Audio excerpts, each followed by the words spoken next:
বিশ্বজুড়ে আজ উদযাপিত হচ্ছে মহান মে দিবস।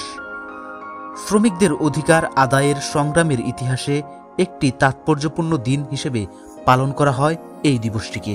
মূলত প্রতি বছর পহেলা মে আন্তর্জাতিক শ্রম দিবস বা আন্তর্জাতিক শ্রমিক দিবস হিসাবে পালন করা হয়।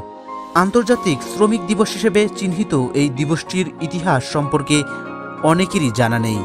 দেখে নেওয়া যাক কেন পালন করা হয় এই দিবসটি, আর এই দিবসের তাৎপর্যই বা কী।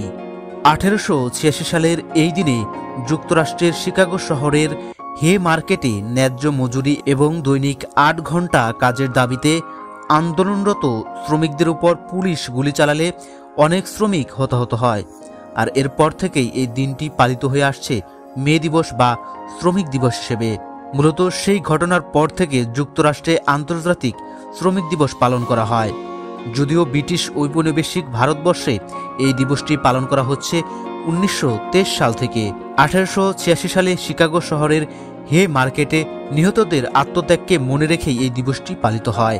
সেদিন দৈনিক 8 ঘন্টা কাজের দাবিতে শ্রমিকরা হে মার্কেটে জমায়েত হয়েছিলেন। তাদের ঘিরে থাকা পুলিশের প্রতি কেউ একজন বোমা নিক্ষেপ করেন, আর এরপর পুলিশ শ্রমিকদের উপর গুলিবর্ষণ শুরু করে।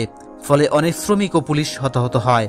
1889 সালে ফরাসি বিপ্লবের শতবার্ষিকীতে প্যারিসে অনুষ্ঠিত কংগ্রেস এবং 1890 সাল থেকে শিকাগো প্রতিবাদের বার্ষিকী আন্তর্জাতিকভাবে বিভিন্ন দেশে পালনের প্রস্তাব করেন রেমন্ড লাভিনে। সেখান থেকেই আন্তর্জাতিক শ্রমিক দিবসের সূচনা হয়। আর 1891 সালে প্যারিসে দ্বিতীয় কংগ্রেসে এই প্রস্তাব আনুষ্ঠানিকভাবে গৃহীত হয়, স্বীকৃতি পায় মে দিবস। এরপর 1904 সালে আমস্টারডাম শহরে অনুষ্ঠিত সমাজতন্ত্রীদের আন্তর্জাতিক সম্মেলনে এ উপলক্ষে একটি প্রস্তাব গৃহীত হয়। দৈনিক 8 ঘন্টা কাজের দাবি আদায়ের জন্য এবং শান্তি প্রতিষ্ঠার জন্য বিশ্বজুড়ে পহেলা মে তারিখে মিছিল ও শোভাযাত্রা আয়োজন করতে সকল গণতান্ত্রিক দল এবং ট্রেড ইউনিয়নের প্রতি আহ্বান জানানো হয়। সেই সম্মেলনের সব শ্রমিক সংগঠন মে মাসের 1 তারিখে বাধ্যতামূলকভাবে কাজ না করার সিদ্ধান্ত গ্রহণ করেন। 1917 সালে রাশিয়ায় বলশেভিক বিপ্লবের পর থেকে বিপুল সমারোহে দেশটিতে মে দিবস উদযাপিত হতে থাকে। এ উপলক্ষে দেশটিতে সামরিক কুচকাওয়াজের আয়োজন করা হয়। স্বাধীনতা টিভি বাংলা, ইন্টারন্যাশনাল ডেস্ক।